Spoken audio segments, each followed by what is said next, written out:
Mais vous, qu'est-ce que vous protégez dans ce que vous faites? Moi, je ne sais pas. Vous êtes protégé par quoi? Vous allez peut-être me dire que vous êtes protégé par la religion. Et j'aime cet argument. Et chaque fois que quelqu'un me dit qu'il est protégé par la religion, il dit que tu pratiques quelle religion? Il me dit, je suis catholique. J'ai dit que tu as lu la Bible du début jusqu'à la fin combien de fois? Il dit que, mais comment tu dis lire du début jusqu'à la fin combien de fois? Que j'ai déjà lu du début jusqu'à la fin. J'ai dit que, ah bon?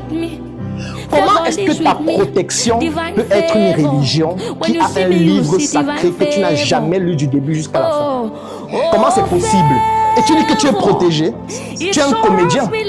Quand moi, je regarde la vidéo, si je peux dire une chose en fait. C'est la suivante. Lorsqu'on entre en fait dans le domaine de l'élévation, dans le domaine en fait de la grandeur, imagine seulement dans ta famille par exemple. Tu as ta famille, tu es par exemple le plus intelligent juste le plus intelligent, quelque chose que tu n'as pas fait pour mériter, mais que c'est quelque chose que Dieu t'a donné. Directement, tu peux avoir des jalousies de tes propres membres de ta famille.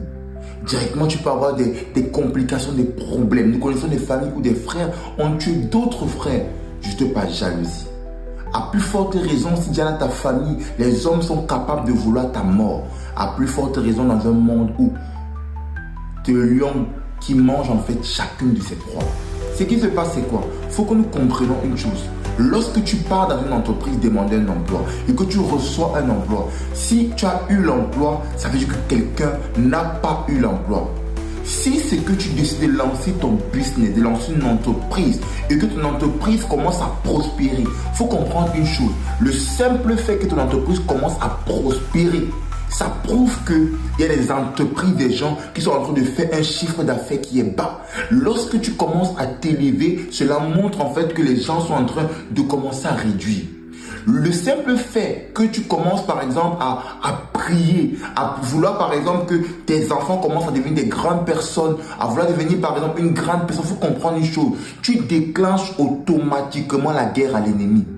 Parce que le but de Satan, c'est de te faire reculer. Le but de Satan, c'est de faire en sorte que tu n'atteins jamais tes objectifs. Et lorsque tu veux commencer à atteindre, tu déclenches la guerre contre les sorciers qui ont dit que jamais tu ne réussiras, contre les personnes mauvaises qui sont contre toi. À plus forte raison, ton élévation encore. C'est pour cette montée dit en fait, pour cette montée ici. Dans ce monde, il n'y a pas une personne qui n'est pas dans un combat avec quelqu'un. Il y a toujours des oppresseurs quelque part. Tu ne peux pas vivre sur la terre et vouloir quelque chose de bon. Il n'y a personne qui te laisse tranquille. Et par rapport à cela, moi j'aimerais dire une chose. Et beaucoup de personnes, lorsqu'ils voient ces choses-là,